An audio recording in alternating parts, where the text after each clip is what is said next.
Welcome to another episode of the Peak Potential Success Show. My name is Fong. I'm an entrepreneur, business strategist, real estate investor, speaker, and also a best-selling author. And every single day, I help others unlock the potentials and guide them to succeed.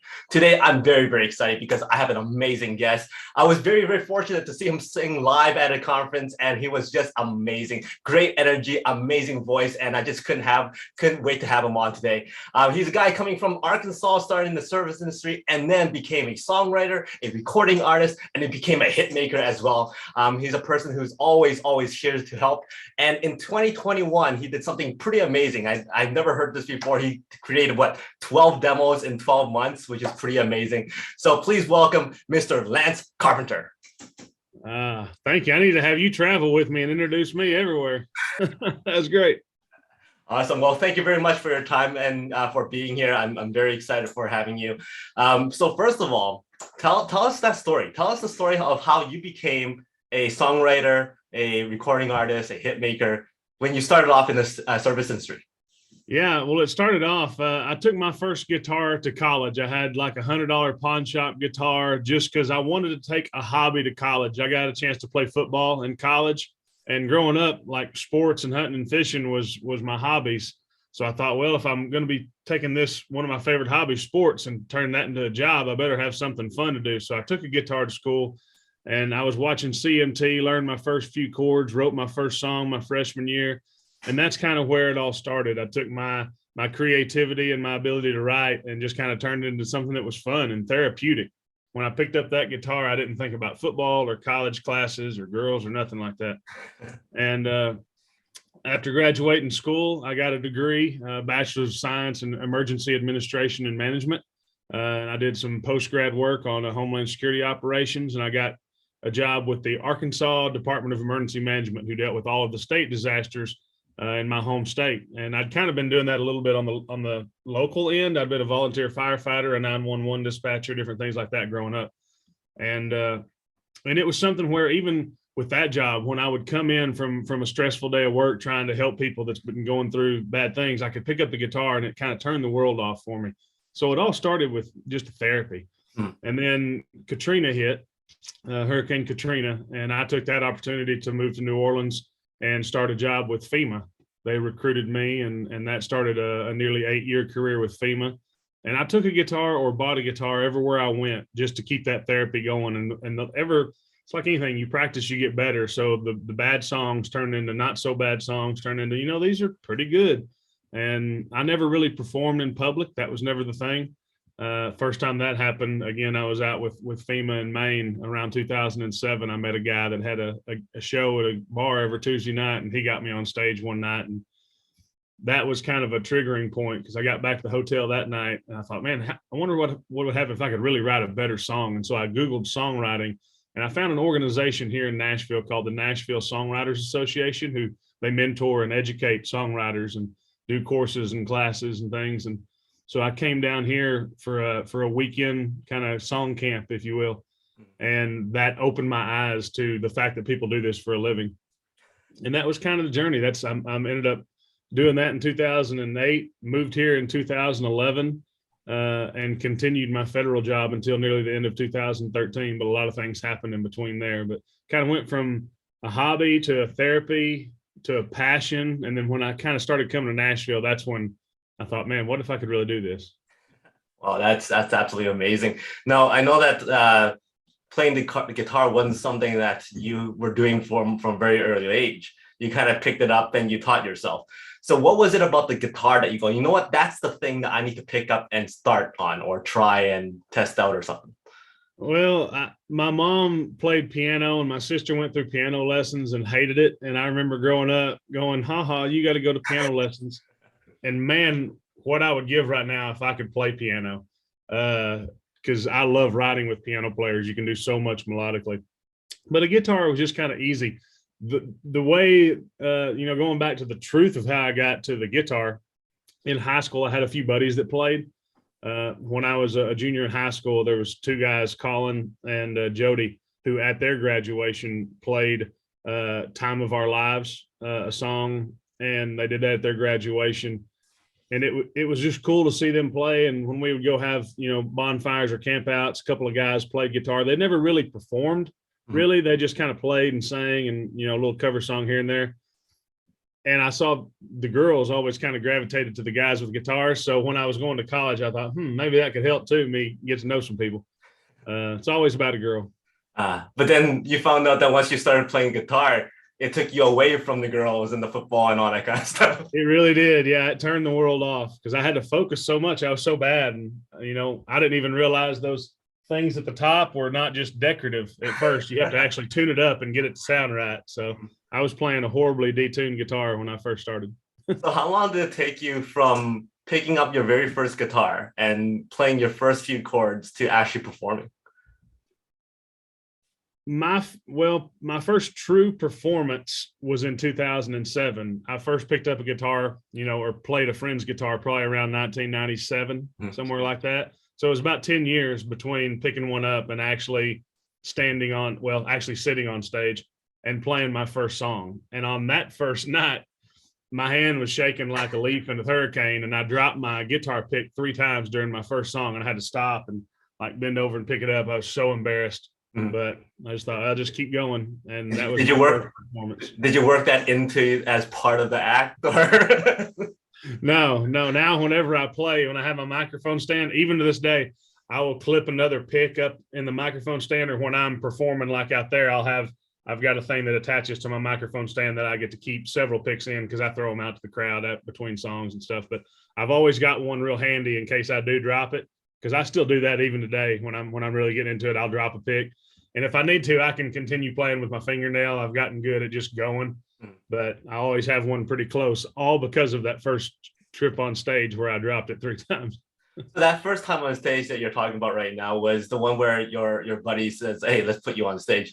Did you have preparation for that? Did they tell you, okay, you're going to go on stage on this day, and you're kind of thinking about it, planning it, and all that kind of stuff? I had about 4 days. I think it was Thursday or Friday. I think we were hanging out at his house, and it was Tuesday nights when he had his gig. So I had the weekend, and I had Monday, and then Tuesday, of course, I was working. But I had time, and it wasn't like just me on stage bare with the guitar. I got to use his music stand. I actually I did 3 songs, and I printed out all the lyrics to the songs, and I wrote the chord above where the lyric was. So I could just look at that. I told him, I said, I'm not a performer. I'm not going to be entertaining and moving around. It's definitely not that guy right there. I mean, I was sitting there just like this in a stool, and I had my guitar, and I was reading basically the words and looking at the chords and knew exactly when to change. And I was so nervous, and it was so bad, and probably such a flat performance, but that sparked, something in me to go, I've got to write better songs, be able to become a better performer, because I want to capture an audience. Now, you just said it sparked something in you. Now, a lot of people try something and they fail, they do something embarrassing, which you kind of talked about, and they go, you know what, I'm never doing this again. So what was that little spark, or what was that hint of positivity that you go, you know what, I want more of that, and I will suffer through this to get more of that? The positivity came from, there was probably maybe 50 or 60 people in the bar. He probably had 10 or 12 good friends down at the bottom. So I already had people who were going to support me that I had met over the last 4 or 5 months. And they all knew I wasn't great. So I said, y'all just going to have to carry me through this. And so I knew I had the support of them, even if I screwed up. But there was 4 guys sitting at a table that none of us knew, drinking beer. And during him playing, which he's, great performer, super, just you captivating. And they were back there drinking beer and talking the whole time he was playing. Well, I get up on stage and I screw up that first song and drop my pick, and I fumble through my second song. And my third song that I'm doing it's a horrible song, but it's an interesting story and it's kind of funny. And I was in Maine, and my country accent helped a lot because no one talked like me up there. And those 4 guys who were talking while the main guy was playing stopped drinking, stopped talking, and watched me, just glued to me, that last song. And I finished it, and a couple of them even clapped, like nothing big, but just like acknowledged it. And I thought, man, I wonder what it would feel like to get an entire room to stop what they were doing and watch what I was doing. And so that's when I went back to the hotel that night, Googled songwriting, because I wanted to learn how to write a better song. That way I could get that reaction from those 4 strangers who I never really even met. Kind of wish I'd walked up to him afterwards, introduced myself, and said, "Thank y'all for being 4 of my first fans that didn't have a clue who I was." But wherever they're at in the world, I appreciate them. Wow, awesome. Now fast forward a little bit, and you're getting to the point where I want to do this for my career. I want to do this forever, kind of thing. Songwriting, music, entertaining, that's a very, very tough industry to get into. So there's a lot of people, family, friends who go, "Hey, why don't you stick with what you're doing right now? Keep this as a hobby. It's going to be too hard." How did you overcome that? Because I know they're coming from a place of love, but you still want to pursue that passion. So what was it that you got into your head that goes, "You know what, I'm going to keep on doing this"? Did you have like a backup plan? Did you have something that kept you back before really pushing you forward? Now for me, like, it was never something that I planned on doing for a career. It was something that I pursued as a hobby. With my job with FEMA, I loved traveling the country and helping people. I really love helping people, always have. And whenever I would finish a job with FEMA, and say it was a long job, we work 7 days a week when we're out on the road with them, because you don't take a day off when, a natural disaster, like a hurricane hit. And so after about 30 days, they would send us home for 2 weeks to rest before we came back and then hit it again for another 30. And instead of going home, I would come to Nashville to write. And then sometimes when I would get off, finished with a job, I would go home. I would want to be in Nashville. And so I didn't feel like I was home and present home. So I convinced my family, I said, "I'm going to move to Nashville. That way, when I take my breaks, I can go home, I can write. And when I come home, I can be home and be present and that." And my mom, God bless her for me, she's always been my biggest champion. She's always, told me I could do whatever I wanted to do. And most of my family as well. And they've seen me throughout life take on challenging things and succeed, to where now when I say I'm going to try something that's crazy, they're like, "All right, he's going to do it." But early on, like, I remember like my grandparents, and I'm sure even my mom a little bit, when I was in Nashville, when I was living here, they even told me they thought I was probably on Broadway until 3 o'clock in the morning, getting drunk and playing to tourists. And when they made their first trip to actually see where I play and introduce them to some of my friends and some of my mentors and the organizations I was a part of, they realized that it was a very, healthy living. It wasn't me being drunk on a bar stool every night kind of thing. And that put a little comfort into them. But one of the big shifts in my grandpa, who's kind of one of my heroes, he's just a very well, you're making good money doing the federal job. Why aren't you taking time off to go chase this dream? Because he's always kind of a numbers guy, very, that kind of mindset. And he came down, it was either that trip or another trip where I took him to the Grand Ole Opry, and he saw a performer named Jim Ed Brown and the Browns. And he played a song. Jim Ed was about almost 80 years old at the time, and my grandpa was about that age. And it was called In Style Again. And it was basically going through all these different things, like an old barn that needed repair and paint, an old tractor that needed new tires, all these different things. And it said, I've lived my life. I've been used. I'm down and broken, but just one time I would like to be in style again. Mm-hmm. And my grandpa, at the later stages of his life, was kind of that way. His strength was going down. His mind wasn't what it was. He wasn't the successful businessman that he was, because now he's been retired for years. And he came up to me and he said, "Lance," he goes, "after hearing that song," he goes, "I understand what a song can do to someone. So you keep writing songs. Don't ever quit." Wow. So that was a really big moment for me, for them understanding the passion of what I was doing, even though they still couldn't. I didn't have any success at the time, and they didn't know where that was going to come from. But that was, God kind of had that plan. Wow, very, very nice. It's always nice to get that family feedback to say, keep doing what you're doing because you're doing the right thing. When it comes to you determining where you're successful in the singing and entertaining industry, what was that one moment you go, "You know what, I've made it. I've made it. I need to maintain it and keep on growing"? There's never really like I've gotten there, but you got to the point where, you know what, this is feasible. There was a couple of them, and for different reasons. One of them that happened probably around 2010, before I ever made the move to Nashville. I had written a song called "Notches" with my buddy Scott Tonkinson. And it was kind of inspired by my grandpa about when you grow up, you can do anything. We totally made the story up because the character in it ends up going to jail and having a kid. And I've never done either of those things. So you never let the truth get in the way of a good song. And so we wrote that, and it really connected with people. It was just an interesting story. And one night I was at the Commodore Grill, which is a famous music venue here in town. And you had the Warped Tour was in town, which is like heavy metal, rock and roll, some Christian metal, but like mohawks and tattoos and piercings everywhere. And then here I am, Mr. Country. And there was about half of them and half of us kind of in that room. And after I played, the waitress, who I'd known really well, said, "Hey, one of your friends had a question about that song outside." And I had a big table of friends out there, and I'm like, "They've heard me play this 100 times. Why do they have a question about it?" So I walked out there and I walked to the table of my friends where there were several cowboy hats. And I go, "What question did y'all have about notches tonight?" And they all just kind of looked really funny. And they're like, "Wasn't us, it was that table."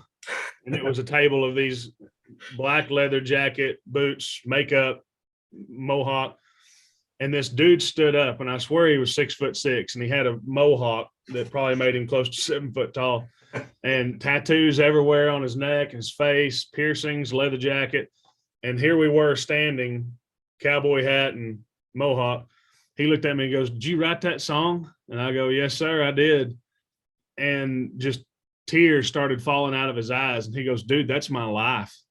Wow. And he said, "Every single stage of your song is my life." He said, "I grew up a hellion." He goes, "I've been to jail a few times." He said, "I've had a kid."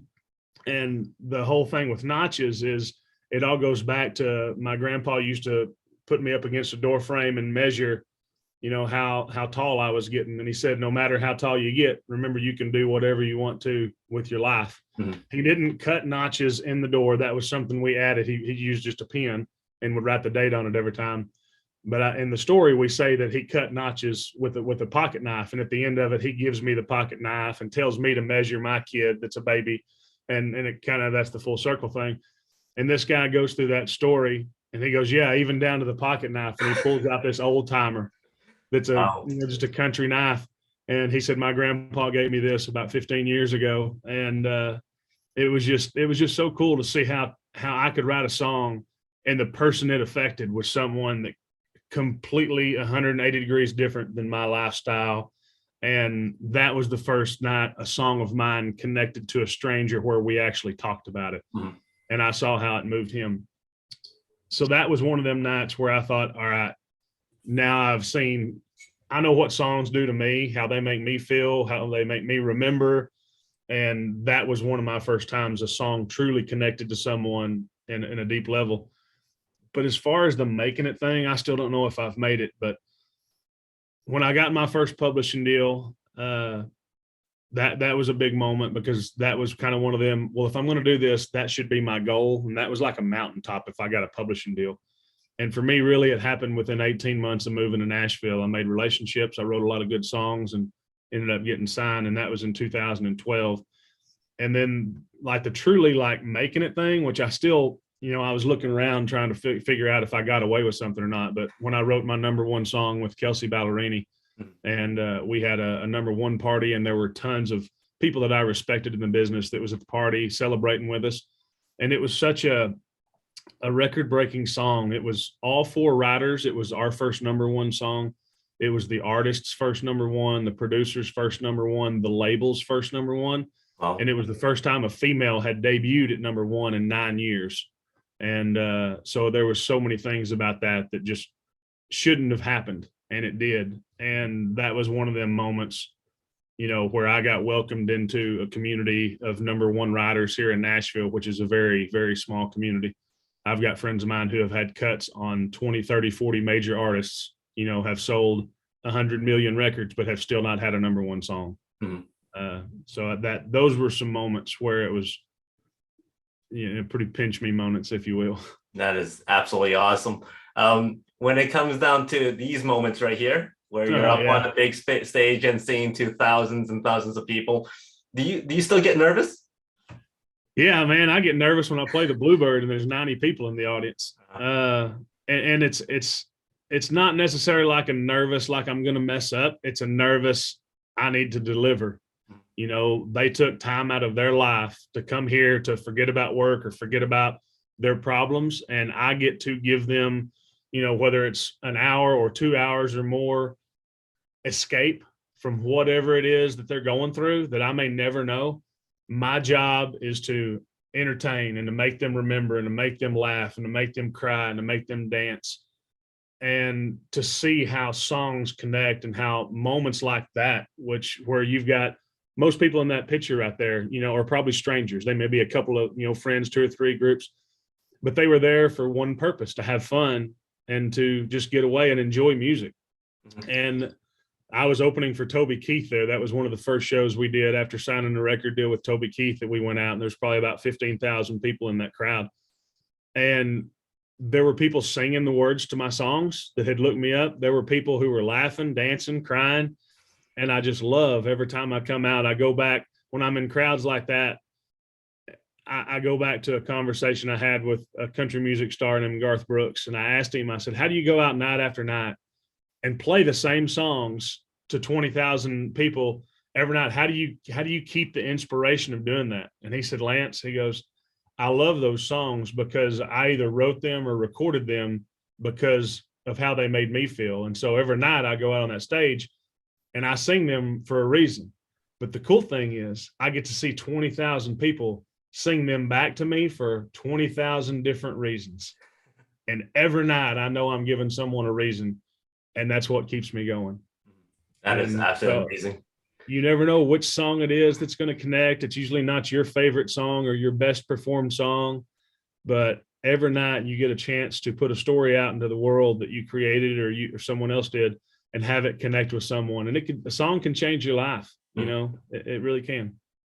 No, it's probably going to be a while before we get crowds like this again, due to the shutdowns and whatnot. But you did, like I mentioned in the intro there, you did 12 songs in 12 months. And that's unheard of. Lots of people go, I spend years and years to do a single or an EP or something like that, but you did 12. So tell us more about, okay, what got you to come up with that idea? And then what was that process like for you? The way that all came about is I had left my record label at the end of 2019. And so I know 2020 was going to be kind of a rebuilding year. And coming off the label, I didn't have any new music that I'd recorded. So I was going to tour in 2020. Whatever money I made in 2020, I was going into the studio to record a new record. And, you know, depending on how you record it, if you do a 10, 12 song record, it can cost $20,000, $40,000, $60,000 to just go into the studio and record it because of everything that goes along with the artwork, the mastering, the musicians, the studio time, the rental, catering, everything that has to be done. You know, catering's if or there, but I try to always take care of the musicians that's taking care of me. And it's a long process. Well, 2020 didn't happen.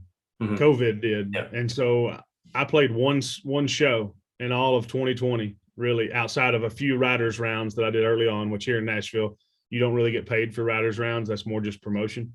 But I played one show that paid me money. I think it paid me like $3,500. So I thought, well, I could record 1 or 2 songs maybe. And then 2021 hit. And what I decided to do, I thought, well, I can't go all of 2021 and not have new music out.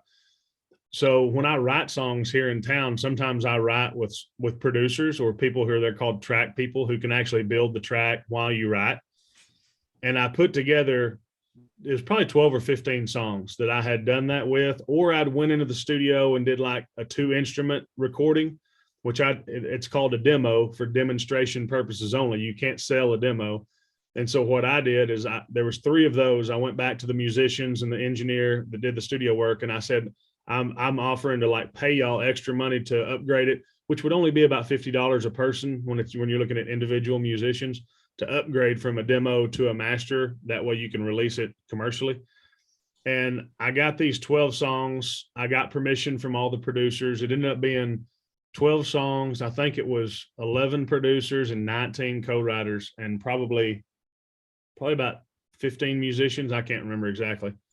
And I got permission from all of them to put them out. and most of them dealing with COVID too. They're like, man, you don't owe me any extra money. I'd rather you put it out as a master than it just live in your computer. And so I scheduled all them out to release one a year.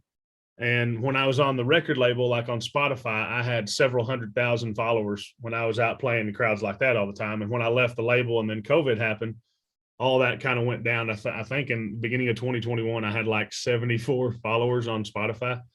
So it was really starting from ground zero. And I thought, well, if I put one out a month, I've been looking at analytics to where a lot of artists will put a song out, a single, and it'll peak. And then when it finally dies out, all right, well, let's put out another single and let's see. And it's just, you kind of get this thing going to where it's up and down and up and down. And you see the numbers grow and you hit playlists, and then you see it fall when a new song hits the playlist that's not you.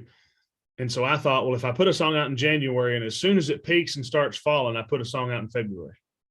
And as soon as it peaks and starts falling, I put a song out in March. And I wanted to see that constant growth. And I got my listeners up to, I don't know, we're probably at 20, 25,000 listeners again, which for an independent artist isn't bad. You know, when one person listens to my song, I'm appreciative. So to know that there's 20, 30,000 people out there that every month they're wanting to watch and listen to what I've got, that means a lot to me without having a label. So that was kind of the process behind that. And since I had to go back, some of these songs are 5, 6, 7 years old, maybe more. I didn't really want to put together a Lance Carpenter country project. So what I did, I went and picked songs that told stories. There's songs on there that are true country. There's songs that are pop country. There's songs on there that are, there's one that's an electronic dance music song that was mixed in Frankfurt, Germany, that I wasn't even supposed to be the artist on. I wrote it for a guy over there. He didn't show up the day they were recording it.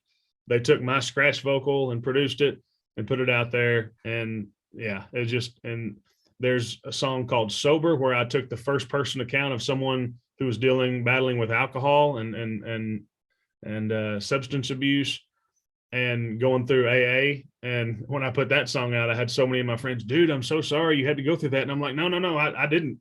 That's just a story. I know there's someone that did go through that out there. So we recorded this and released it for them. And it was more about the song. I love the stories behind the songs.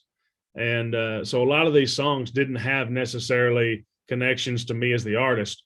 And that's why I called them the demo sessions instead of like just a record. These are songs that I created, these characters in the room with my co-writers, just specifically to try to touch someone else. Whether it was a love song, I'm a single man, so a love wedding song doesn't really speak to me.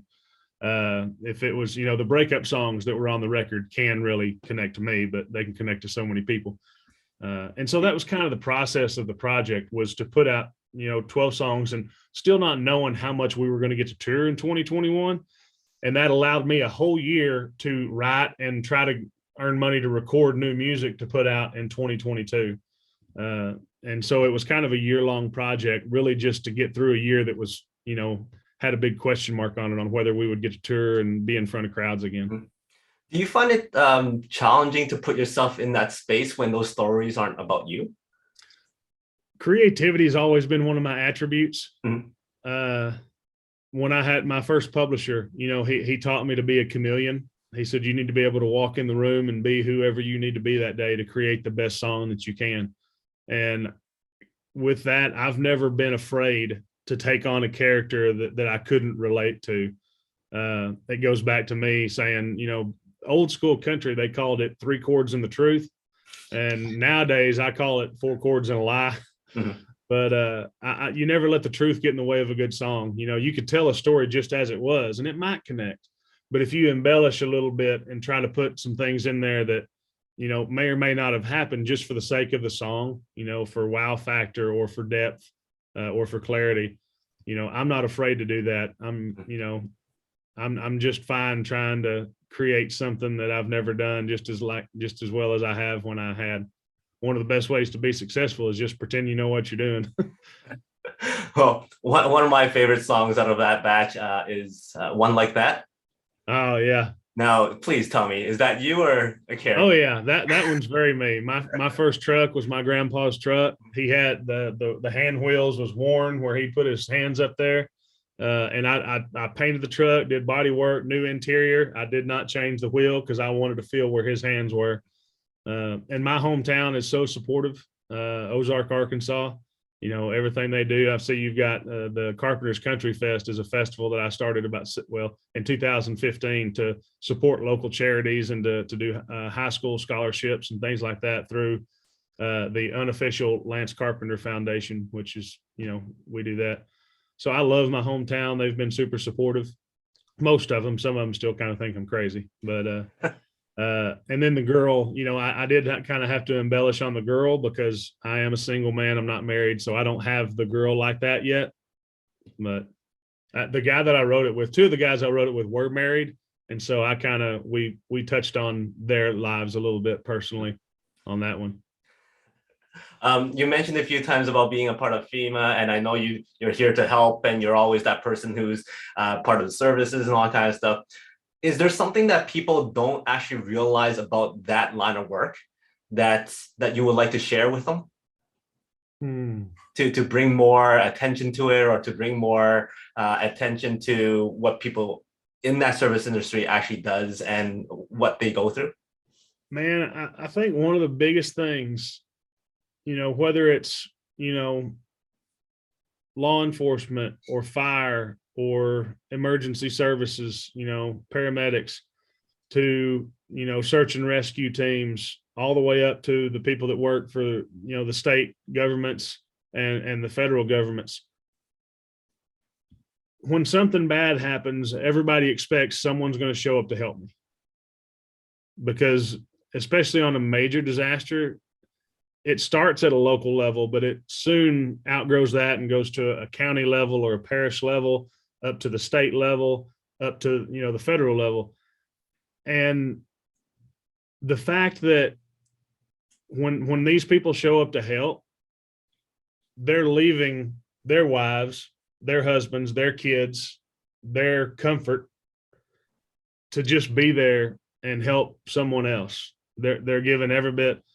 And there's been more than one time when I was out with FEMA where they think we're the worst thing in the world. Wow. And if you turn on the news on any disaster, you know, well, FEMA did this and they're horrible for doing this. And they're taking these trailer homes and putting these fences around it and locking people in there. And I'm like, well, your house was gone. We provided you housing. We're putting a fence around it to protect you so people won't come in and steal what you got. We're providing armed security. So you basically have a gated community that you're free to leave. I mean, it's not like we're keeping you in there. We're offering food. We're offering services. And so many people just, they expect more and want more. And so many disasters. You do have people, I will say, I've seen two of them here in Nashville, and it's called the volunteer state for a reason. The first time in 2010, when I was here working a flood, we went into this community and there were hundreds of people out in yards cleaning up. And we went to the first house and there was like no one there, but it was cleaned up. And we finally found this, 15, 20 people at this one house. We're like, are you the homeowner? And they're like, oh no, that's my house right there. Are you the homeowner? Oh no, I'm 3 houses down. Are you the homeowner? Oh no, I live across the street. We finally found the homeowner and we're like, well, what are y'all doing? He goes, this is a neighborhood that's real close. And so what we did, we all got together. We started at house number 1. We all worked on that house. When it was finished, we went to the next one. Oh. And they just left their houses to go help their neighbor. And that's the kind of thing I love seeing. But some places you get to, and before anything happened, some people were just kind of sitting on their butt with a handout, wanting someone to give them something. And this disaster gave them a reason to stand up, put the other hand out and start yelling and stealing and looting. And I cannot stand someone who will steal and loot during times of disaster. Wow. Hands are made for helping, not for stealing. Wow. So that's something that I wish compassion, flowed a little bit heavier. And sometimes like that, there's always going to be good and bad. Mm-hmm. And, whether it goes back to, the Wild West days to currently, with all the issues we have with gangs and different things like that, just, there's going to be bad people in the world. I just wish the good people could stand up a little more and things like that. But good, bless the service industry. They're severely underpaid and underappreciated. Mm-hmm. Totally agreed. What's the next big thing for you? The next big thing for me is probably I started an online community last year. again, with music, I went from helping people travel in the country that had disasters to now I help people with my music in different ways. And I read a book called The Go-Giver by Bob Berg and John David Mann, I think. And ever since I had my success with the number one song, some of those songwriting organizations that I was a part of early on to learn came to me to mentor. And so I've mentored, dozens of writers and artists in town and given them my experiences and helped them out.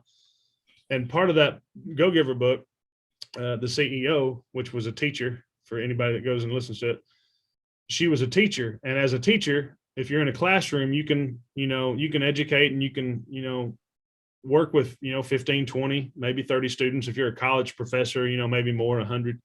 And that's the impact in which you have. But one of those stratospheric laws of success is that your value isn't in what you teach. It's how many people you can teach it to or provide that thing to. And so during COVID, I had written a couple of business plans on how could I help more people? How could I do a mentoring program on my own? How can I really do some things that could help someone chase a dream and have that chance that those industries gave me? And I created this. It started as an Instagram page, Music Row Coach Carpenter. And it was basically, I would get online and I would just open up questions to anybody. If you got a question about the business, let me answer it for you for free. And we did that for a few months. And then I met a guy that helped me create an online community. We called it Music Row Coach. And now I've got clients from around the world, from Europe, Alaska, Hawaii, Australia, Malaysia, to where they can't get to Nashville and they want to learn about songwriting.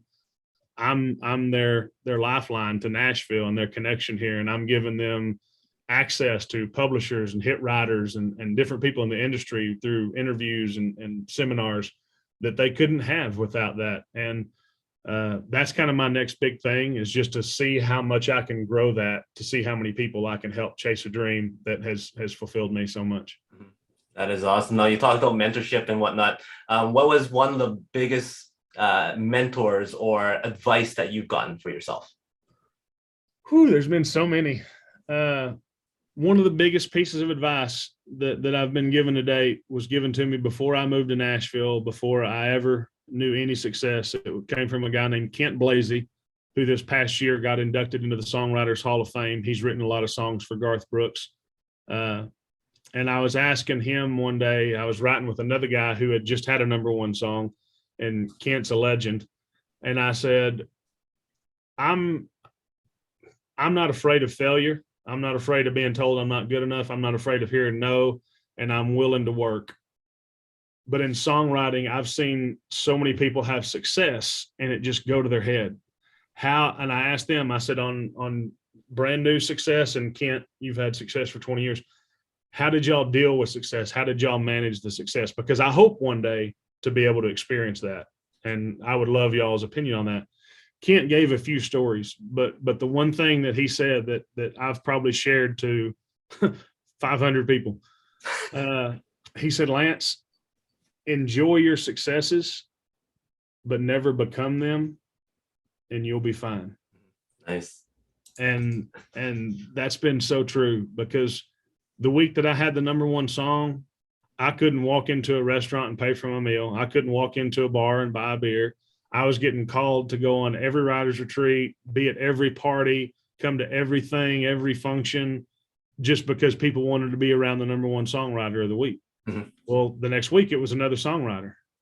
And over time, they started not calling me and calling the other people. Yeah. And it was just one of them things where if I had gotten used to that way of life, and then when it started dwindling, I would have felt like my life was worthless. Mm-hmm.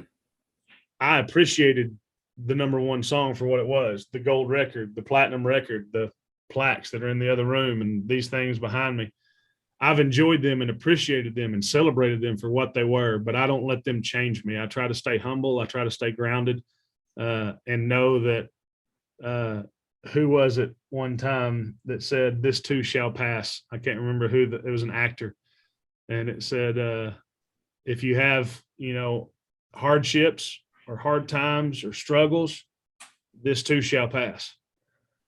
But when you have successes and you're on top of the world, Mhm. this too shall pass.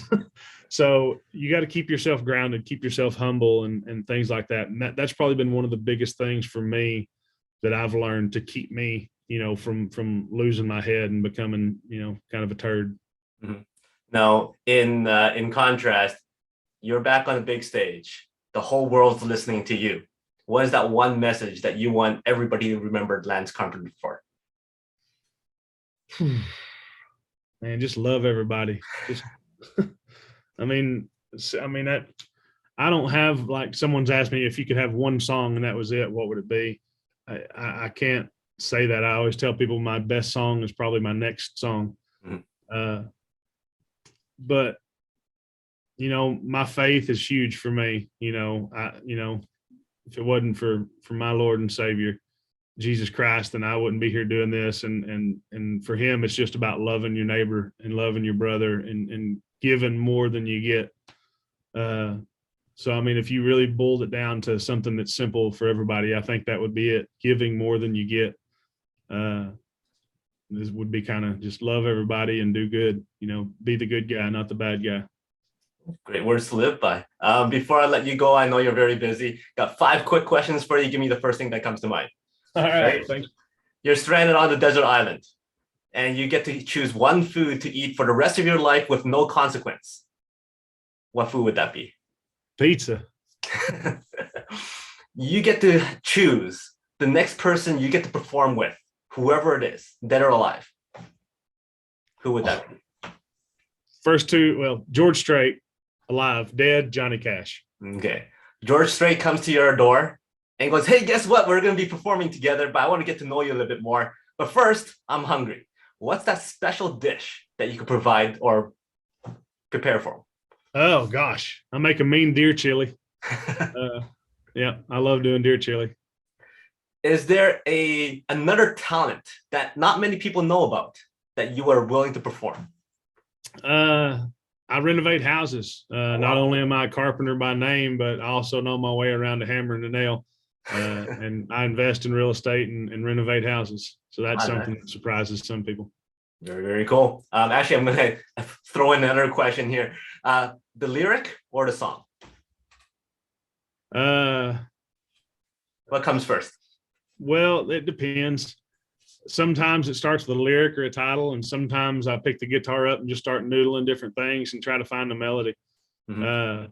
There's a phrase here in town, it all begins with the song. But yeah, it's, lyric and music, to me, I love it when they marry. Mm-hmm. So yeah, I think the lyrics got to be powerful and it's got to be poignant and it's got to explain it. But sometimes the music is the it's kind of like the pillow that the crown sits on. So if you have just a lyric, you've got a poem. But once you marry that lyric to music, that's when you have the song, and that's when it becomes a universal language. Very cool. Last question. What is success like? But before that, give me a number between 1 to 4. 4. 1, 2, 3, 4. So how is success like a tailwind? Success is like a tailwind. Momentum, I think, definitely with success. And that comes from, patience and perseverance and, having alligator skin here and no. But as soon as you start having confidence and start having success, it is like a tailwind, because so many people in town don't believe in themselves until they have something happen. And once they start seeing that, oh, wow, that was one of my biggest dreams and it just came true. Maybe I'm not dreaming big enough. And that's what I tell people. If your goals don't scare you, you're not dreaming big enough. Mm-hmm. But I think the momentum of success is something that is infectious. And I think like a tailwind, momentum can lead you to success that you think is impossible. And the more you do that, you'll realize that impossible is just a word in a dictionary. Doesn't mean anything. Awesome. Nicely done. And that is how success is like a tailwind. Before we close this off, anything that you want to share? I know you have a concert coming up and all these great things. Is there anything else you want to let everybody else know? Man, for anybody, thank you, Fong, so much for having me on here. This has been incredible. If you want to follow me and learn more about me or my music, social media, Instagram, Facebook, I'm on TikTok. My website is lancecarpentermusic.com. But feel free to follow me. If you message me, if someone's got a question, reach out to me. I love talking, with fans or with folks that just discovered my music. So please reach out to me, follow me. I appreciate that so much. And yeah, on May 28th, I'm doing a show in my hometown in Ozark, Arkansas. If any of your listeners are around that area, over the last 6 years, we've had, I think, 17 states and 4 countries represented as guests at the festival as attendees. So folks from all over the world are coming. And it's music, food, and fun for the whole family kind of day. Just something to do to give back. But thank you so much for your time, Fong. I really appreciate it, and look forward to doing this again. Awesome. Well, thank you very much to you and everybody else. Make sure you check out his stuff. Lots of great music, lots of great tunes. I did a really deep dive in the last 2-3 weeks here, just listening to everything. And that song I mentioned, One Like That, one of my top favorite there.